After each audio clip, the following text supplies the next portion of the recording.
Welcome to Omnigeek. This is our first podcast, and as you see, we have no idea what we're doing, which is pretty much awesome for us and hopefully for you as well. We're going to talk about a few things, but first introductions. We've got George Irving. George, why don't you introduce yourself? He just did, but I'm George Irvin, for those that don't know. This is Alan Imperial. AKA Verta. What's going on? My name is Al Novotny, and this is Sonic Keith. We're going to call you the comic book extraordinaire, or comic book connoisseur. Trying to live up to that rep then. Yes. Actually, yeah. Yeah. What's up? Yeah, be careful when you tap Oh, the, because it's really the loud. table. And yeah, the microphone, so Alan especially with his beer. That's Carlos, the sound guy. Yes. That's Slash Carlos, the camera sound guy. We're just going to edit that out because we know what we're doing, obviously. Star White. Star White. We're just going to have to cut the audio. We have a few topics to talk about this week. It's actually the first week of March 2010, and we had a few interesting things happening and some things that are going to come out soon.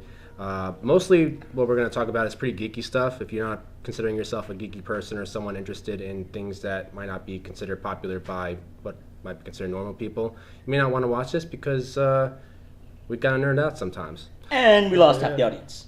See ya. It's just dropping down. Yes, we just dropped off the charts on the YouTube Awareness Day. So we're going to talk about something that just came out recently in the news, Star Wars 3D. Apparently that's supposed to happen next February 2011.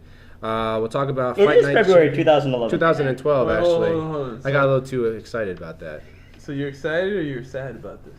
I'm sarcastically excited. That's good. But here's the question. Which Star Wars movie is it? Because if it's the classic movies, I would love to see The Empire Strikes Back in 3D. Oh, dude, how awesome would it Hang be on, to guys. see? Let me go through Oh, the okay. agenda. Okay. Sorry, Agenda first. sorry. We got so excited already about talking about Star Wars. All right, back to agenda. Yes, Star Wars 3D Fight Night Champion, which just came out 2 days ago.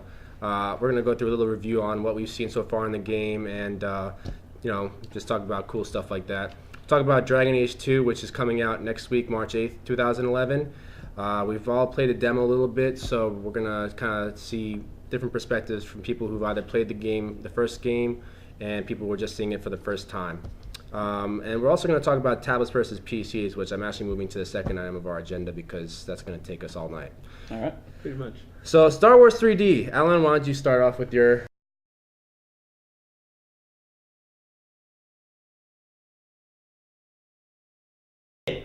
I mean, was it the worst of the prequels? Yes. Worse than Attack of the Clones? Yes. Hold me, Abby. Hold me like you did in Mr. Planes and Naboo. Okay. If we're talking about overall shit factor, it's the worst. If we're talking What about was the it, worst. third movie? Do you guys remember the scene in The Simpsons where the two guys in the nuclear power plant are fighting with plutonium sticks? And they're arguing over which one's worse, episode 1 or episode 2? No, Yes. Yes, I do. How did I miss that? That sounds pretty cool. That was awesome. Oh, we have to find that episode now. But they're saying episode 1 sucks more, episode 2 sucks more. Basically, the argument is, each person will think their own, whether the first of the two were worse. The point is, they were just awful.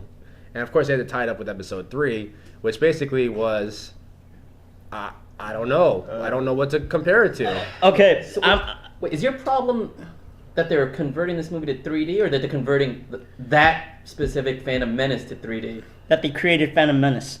That they created Phantom, okay. Motherfucker, I don't give a fuck. Fuck So the you. 3D isn't really bothering you. That's not really the issue. It's No, just the movie. it's the fact that they're re-releasing Phantom Menace. Okay. Why the... Fuck you, Jar Jar Binks. You're the worst fucking stereotypical racist motherfucker and those fucking Trade Federation. Most racist movie. Wait a minute, Jar Jar wasn't the racist. I guess they were just trying to add a little flavor to the movie. A little. What you consider racist, I consider offensive. How was that racist? I'm not saying it's not offensive, but I find- to each his own. I mean, they're living the life under the water. That's awesome, in a way. I found the Phantom Menace perfectly regal. It was not racist at all. Okay, as a Filipino American, the Trade Federation offended me. When I first saw the movie, I'm like, no, this is just a slip up. It's gonna get better. It's gonna get better. Throughout the entire, I waited to see it until it was my birthday. Worst birthday ever. Thank you, George Lucas. Thank you. You can't thank George Lucas for making you watch a movie on your birthday that you probably heard was going to suck. No, before you saw it. I put on blinders. I didn't want to read reviews. I didn't want to spoil it for myself. I was really excited for the re-release. No, I watched every trailer that came out. I was like, oh, yes, right? And I waited because I had hope. And then A you new crushed hope. And then he crushed that hope. But that movie, even though the shitty as it was, it did so much. It kind of started the whole bringing the Star Wars into the mainstream. Because the one of the songs from that movie was Duel of the Fates played on MTV. Yeah, okay. They haven't done any. Well, not the MTV was around when the original movie was out. But still, they didn't play that. If you guys watch Red Letter Media, this guy named Plinkett did a wonderful review of the prequels and why they were terrible. And the greatest thing that he said was there was a great divide between the action of CG and the acting of the characters. And there was a great divide between camera motions and all that. Yeah, and like George Lucas is basically known for not being an actor's director. No, exactly. He He's just not. tells you to do what you're doing. He's always been a man of the technology. Yeah. Like he'll come out with some new Like Pixar? Yeah, Pixar. Okay, are you excited to see pod racing in 3D? That's something that seems like that'll be kick-ass. Yeah, that seems like, in and of itself. But that was like, pretty what, 10 minutes of the movie, though? the boring 10 minutes of the movie. I can't justify it. I want to see I can't justify Days of seeing it Glory. again in I would have seen the theater. Days of Glory with Tom Cruise. That is true. Listen, how many times do you have to see that same movie with a new gimmick? As much as it can Well, be. I When you think want to see something more 3D original that you haven't seen before and have the new technology as opposed to I something that's would- being remade just so they can make more money off the That's same what it is. shit? 3D. I think the whole 3D technology, like what they're doing now with movies, how everything's coming out. Oh, in 3D. It's a gimmick. They're trying to get you to come into the theater and pay a higher price because it's in 3D. So no matter how shitty or how great the movie is, I hope it's great. But how shitty it is, you screwed because you already paid that price to get the 3D. Let's talk about the differences between tablets and PCs. So we've seen a lot of new things coming out since last year where the technology's changed from a standard PC or laptop or netbook argument to anything or tablet conversation. So and before, the tablets were differentiated pretty vastly in functionality between what you can get in a feature set from a computer versus what you can get in a feature set for a tablet, because there really was only one of a kind, and that was the iPad. So obviously, before iPad 1, they didn't really have too much to say about what the system could do. They said they had a lot of potential, and there were a lot of great applications built for it. But was it really a game changer? Maybe for the future. I don't know. What do you guys think? I don't know. I think it was iPad 1 was a glorified iTouch. Let's be honest here. It was a glorified iTouch. Functionality-wise, it didn't bring anything new to the game. It just added a bigger iPhone, iTouch. And for some people, that's enough. With the new technology, now you could do instant streaming. Now you could have higher quality videos. Now the processors are better, battery life's better. iPad 2's just been announced. You have everybody getting to the game now, But I don't know. As in terms of longevity-wise, I think it has a better market, just because keyboards are always going to be a barrier of entry for a certain segment of the population. Whereas if you have a tablet, you pull it out of your backpack, you turn it on, and then you just start touching, which is very intuitive. Yeah, but you can buy a keyboard peripheral for the iPad 1 even. The only issue was that it had to be in portrait mode, which is poo-poo. Yeah, but yeah, I understand that. But for ease of use, it has things to be desired. Because you really just pull it out, turn it on, start touching it, and then you do what you want. Right, but from a functionality standpoint, I would say probably it was very basic. I mean, you got. I'm just talking about the built-in functionality, not the application you can install. You had web browsing for a limited HTML5 standpoint.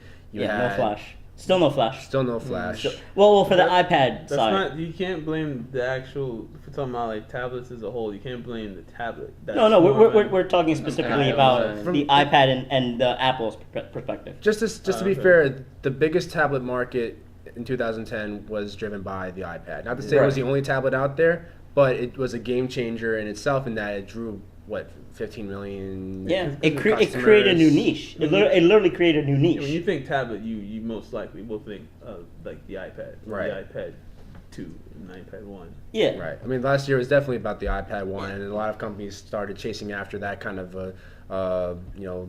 gold mine. Samsung and other companies were trying HP. to. Yeah, HP does. MS is making their own, right? Microsoft? Yeah. They're not building it. They don't do hardware. No, they're but working aren't with- they in partnerships? They're always in partnerships. They're always going to, of course, Microsoft's always going to chase the best marketing company in the technology They and know try to their make their own. strengths and their weaknesses. But yeah. let's specifically talk about touch tablets versus Yeah. laptops now, because now there's the divide. You know, what are you going to use? And I think laptops are always going to win just because of horsepower and just because you could always do more things on a laptop for at Yeah. least the foreseeable future. Foreseeable future being 5 years. Not even. Actually, the newer tablets are coming out with pretty impressive technology. It almost rivals laptops. Not necessarily from the high-end perspective, Yeah. except maybe Asus, which is coming out with the E-Slate. Actually, it's in March. It's coming out. It's running Windows 7. It has an i5 processor. Whoa! What's the battery life on that? 3 hours. Now, how is the i5 compared 3 hours to doing the, what? 3 hours doing what? 3 hours existing. Okay, so Disconnected from power and running. okay, so they're not talking about you're watching a movie. You're not using 100% CPU. power. You're probably. I mean, I imagine you're probably using it for full functionality, wireless, maybe high definition video. Yeah, but but if you're streaming high definition video, could That it would- last 3 hours? I don't know. I mean, Yeah. they have to specify. All I know on the spec sheet that I've seen is a 3 hour battery life is All right. estimated. I would love to see real world, because if they could get 3 hours and you could get streaming HD, that for me is a game changer for me, because it's like you get streaming, because Netflix does streaming HD, Blockbuster does streaming HD, and Amazon. Amazon. Thank you. Most things do stream. But Yeah. how does the i5 processor, I don't know if you know or not, like compare to the A5 that they have in the iPads? Well, i5 is really a PC processor, so it's going to probably be a little bit more robust than something that's a simpler architecture from a processor standpoint. So I imagine that the reason that the battery life is so short is that the i5 will murder it, just Yeah. like it murders any other laptop battery. Oh man, it makes things hot as Very hell, much. right? My laptop, my MSI laptop, which is great, it's very powerful. It's got a Radeon graphics card, i7 processor. It doesn't even last 2 hours, Yeah. right? But I'm using wireless 802.11n, like game playing, and I'm killing that computer. But the sheer size of that computer, like it's Right. not something meant Yeah. to be portable. Well, it's portable to a limit. I mean, you're going to roll it around in probably a rolling bag or something. You're not going to carry it on your shoulder because it's 7 pounds plus the brick. Oh my god, the brick's like 2 pounds alone. Yeah, you're Oh. carrying about 10 pounds worth of equipment just with the computer and its power source. So, Yeah. yeah, it's not like maybe an Alienware 11-inch screen, and that's probably, I don't know, I think it was 4 pounds or something. It's a shave above. It's like 4.3. Yeah. I know which one you're talking about. The mobile ones. Right. Yeah, right. they're like 4.3. And that's the whole point. I mean, right? That you're buying a tablet for the convenience, the ease of use of carrying it around, not having to carry your weight and going from office to office or class to class. Or Yeah. if you just want to lie in bed and hold your tablet there or sit on the couch, and you can't really do that with a laptop. And I mean, as terms of It's not as cost, you- convenient Not- as not- a tablet. yeah, It's not not as- as. Yeah, you can For do it. most but people, you just want to look at pictures, watch movies, go on the web. You're not.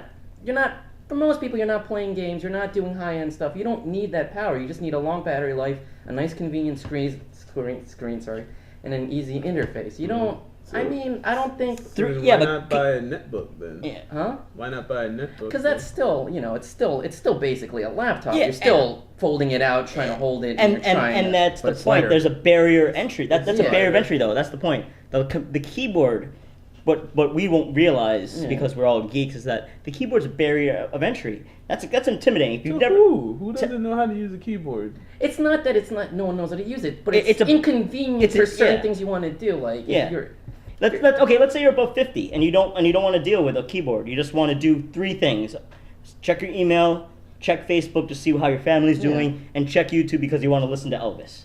Right? You don't need that entire keyboard. That's a barrier of entry. That's intimidating to a segment of the population.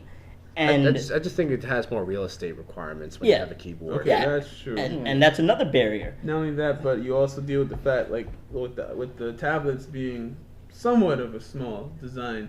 Most laptops that are shaped that way have a really ridiculously small keyboard. Where if you have unless you have bird fingers, you're not going to be comfortable typing on that. I have